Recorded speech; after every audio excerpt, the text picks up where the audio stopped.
So what's going on, Gas Gang? Today we are back with an epic video on the all-wheel drive boosted Integra, and today we're going to have a chat through exactly what happened at the last OG battle, show you our rectification, and of course we're going more power. Guys, stay tuned for this one. It's going to be sick. Let's get it. Welcome to Officially Gas.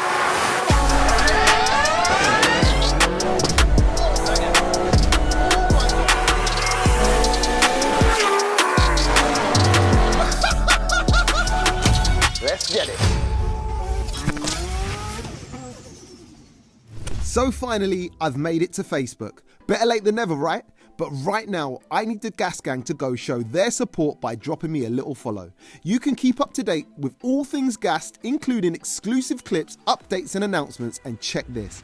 I'm going to be giving away a brand new Xbox Series X console, complete with the legendary Forza Horizon 5. On top of that, I'm going to throw in a whole set of Sugarcoat and a year's free subscription to the Gas Gang. Now, all you have to do to be in with a chance of winning is firstly, go drop me a follow on Facebook. Secondly, comment gassed under my most recent Facebook post. And that's it. I'll be picking a winner at random on New Year's Eve, which of course will be announced on my Facebook. Links to my profile can be found down below in the description. Drop me a follow, show your support, and let's get back to the video.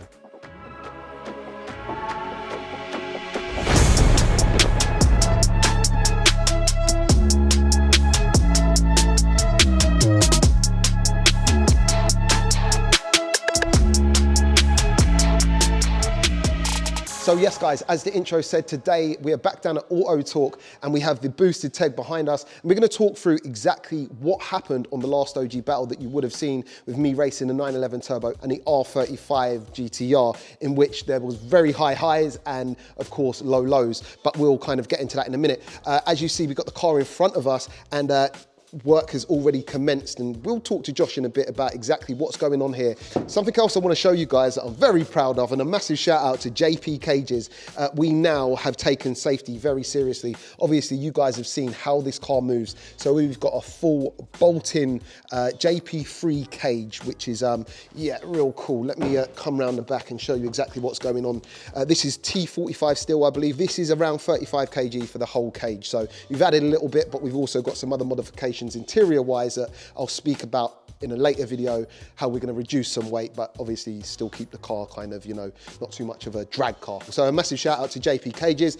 As you can see, even got my little logo down here in the door bar there, so all good in the hood. So guys, listen, I did mention that we're going to be going more power, also some more strategies that we're going to be implementing with the car on how to make it kind of launch better, how to kind of eliminate certain problems we've been getting up against or going up against or finding when we're trying to race this car, and yeah, just give you the full breakdown. So what we're going to do without further ado is go have a chat to the main man Josh down here at Auto Talk and tell you all the goodies going on the car, show you how we're going to put more power in this beast and also how we're going to put more power to the ground successfully. So let's get it. Josh, welcome back to the channel, brother. Thank you, mate. It's been a long time, right?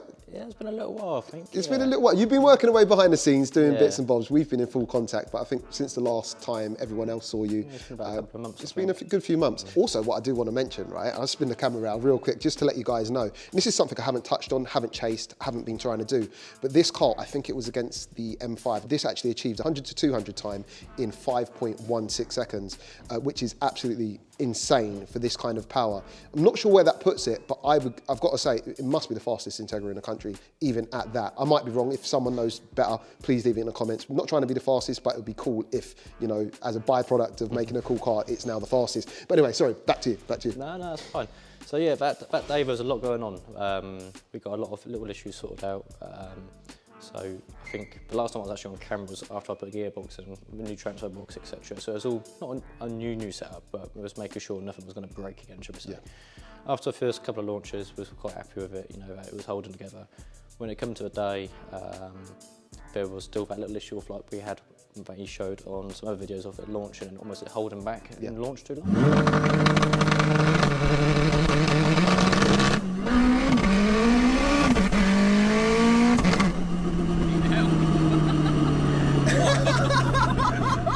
So what that was is the gearbox speed sensor that we're using at the moment. It's almost like too slow to respond during the launch strategy on Cybex. So by the time it sees X amount of speed and then gets into a strategy, it's too late, so it's holding on to that launch too long. So in the end, on the day, we ended up basically pulling it back, pulling the whole timers back, and ended up turning up the launch control because it was bogging out the day. Yeah. And it was working really well. Let's go! Let's go! Let's go! So let's go to the last OG battle that people would have seen on the Sunday just gone, where high highs, you know, on a roll, you know, this car, you know, this 620 brake horsepower car going up against these crazy cars. And another thing I want to say to the camera is, not once since you see me at the OG battles have I picked an easy race. I've always been, in some way, shape or form, the least powered car there. Granted, I've had a sequential, so it might have gave me a bit of an advantage over perhaps Evo, but the rest of the races, I'm trying to see what this car can do. So each time, I mean, it's performed to a certain extent. You know, this is a ground up build. This is a unique build. These kind of builds don't just work off the trailer, you know, it takes fettling. We had high highs, you know, on a roll, we smoked the other two, the competition.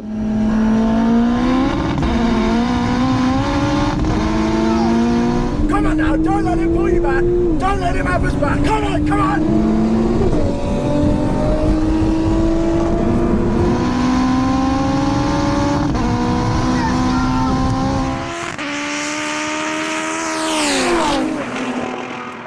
How it made me feel was amazing, but then obviously we had the issue where it just weren't getting off the line.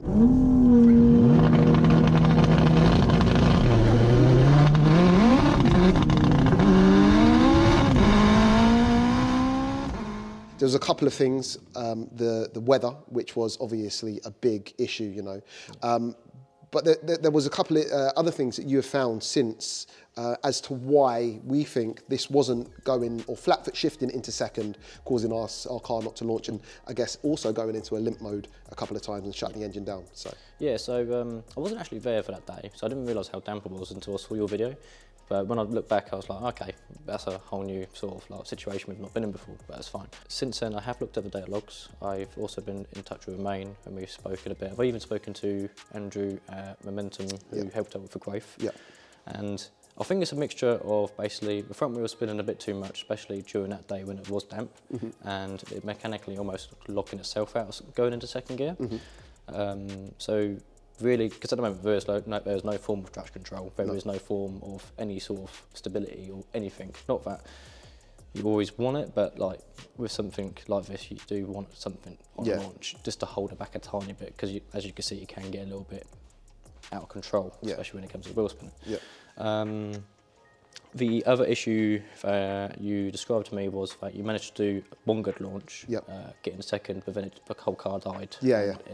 Almost basically went into some limp mode or shut off. So after looking back through that, what actually happened was, so on the launch, the oil pressure dropped below a certain threshold. So I think on this, so around about 7 to 8 grand, for instance, the threshold is, if it goes below 4 bar of oil pressure, then it will cut the engine. On the launch, basically the oil sort of sloshed a little bit. It has got a baffled sump, but it's sloshed literally just a little bit below. I think it was like 3.8 bar, I want to say, which was just enough to trigger the limit, and the Cybase has done its job, what it's programmed to do. How quickly did it catch it? I remember you saying. It was like 0.1 of a second. So see, guys, people ask why we go with Cyvex. Why, like, obviously that's overkill for a lot of people. I mean, granted, some people don't need it, but this is why we have those safeties. You know, as soon as it felt that oil pressure drop, so quick, it could just cut the engine off. That's what you want.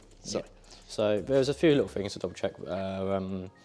Make sure that the oil level is okay, go from there. And it might just be a case of the fact this car does launch really hard. The videos doesn't really do it justice. Like in person, this launches really, I'm telling you, really hard. It don't make sense, So it might just be a case of we might just need to dial that back just a tiny bit on launch. That's all. For the rest of the runs, the oil pressure's fine. That's it. It's literally just down to G-force. Now, so talking about traction control, now I've been speaking to Cyvex. We're going to be implementing some GPS now to this car, some cool things coming. Haven't got it here, unfortunately, so we can't show them. Also, the tyres on the car. We had we had AD08 RS's, I believe, or R's. They were quite old. We've opted for some more sticky tyres. So, Yes, that is one thing. And what else were we? If you want to touch base on the traction control, so I mentioned about the gearbox speed sensor. So what we're going to do, we're not going to be using that as an input anymore. Got so ya. with the GPS module, we'll be able to basically get GPS speed on the vehicle itself, not getting a measurement through the driveline. There is an added bonus that you'll be able to get like lateral Gs and some other inputs, so you can see sort of basically how much G-force you're pulling on a launch or into a corner, etc. So that's all very good data, especially when it comes to traction control. What we will be doing is using that as a vehicle speed reference as a car itself, and then for getting inputs for a wheel speed per corner, I'll be tying into the wheel speed sensors from what the ABS would have used.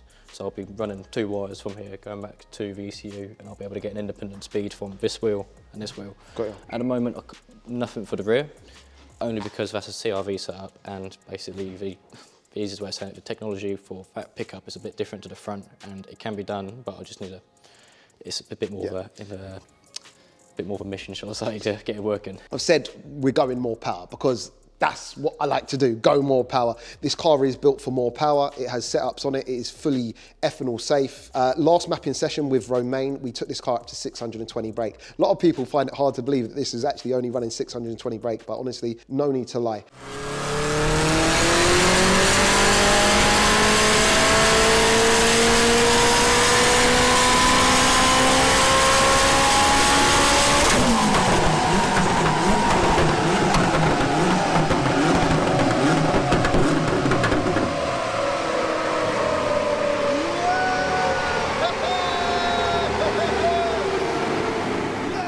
But now we're going to turn it up. So we have another mapping session with Romain from Race Cal in which we're going to be turning up. This time I want to go prepared. So Josh, let's tell them why the rocker cover is off and the cams are exposed. Well, the only thing standard in the head left is the cams. So for a little bit of discussion, we decided to change out the cams. So we're camming We're going to go for a set of drag cartels. They still retain the standard function of like no VTEC / VTEC. It's not like a VTEC delete or anything like that. We can show them actually. So if anyone's really interested, that's the specs just there.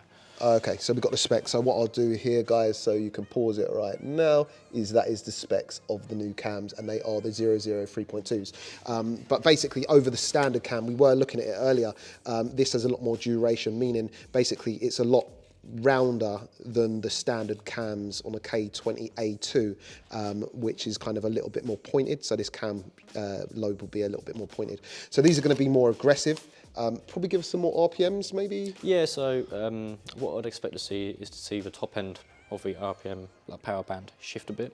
So we might, depending on if the turbo can still flow towards that top end, we should be able to sort of like stretch it out a little bit more, just a little bit. We will be held back a little bit through the stock oil pump. We don't want to over it on a stock oil pump, but we should be fine. Cool.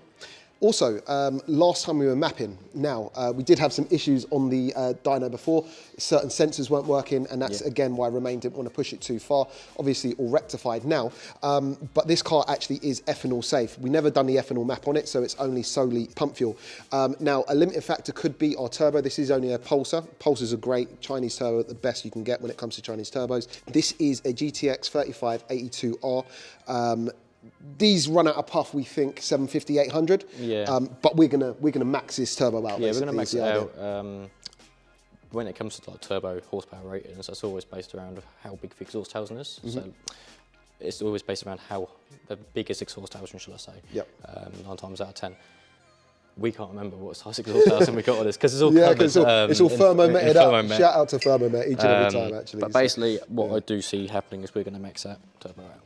So the goal with the next kind of the tuning, and again, anything can happen on mapping day, guys, is to see in and around 750. If we can push it past that, then amazing. There is limitations on the build of the engine that we might not want to go too much past, but we'll see. So we're going to see hopefully 100 plus brake horsepower power gain on this, which is going to be absolutely crazy. Another limiting factor is when we last mapped this, our ID 1300cc injectors were at 70% duty cycle. However, when you run ethanol through a car, it generally puts another 30% on. So we'd be running at 100%. So we will be doing away with the 1300s, and over here, We have some CP1650 injectors, and also I just want to shout out Mahir from MK Performance for the recommendations on both the cams and also the injectors.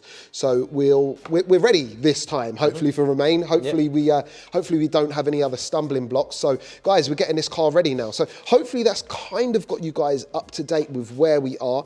Some fettling will be done on the Cyvex by Romain to try and get the shifts a little bit crisper on the launch. Also, is it flat foot shift, ignition cut duration, and things like that. Also, and guys, we're building a beast. You've seen what damage this can do when it goes right, at least at 620 brake.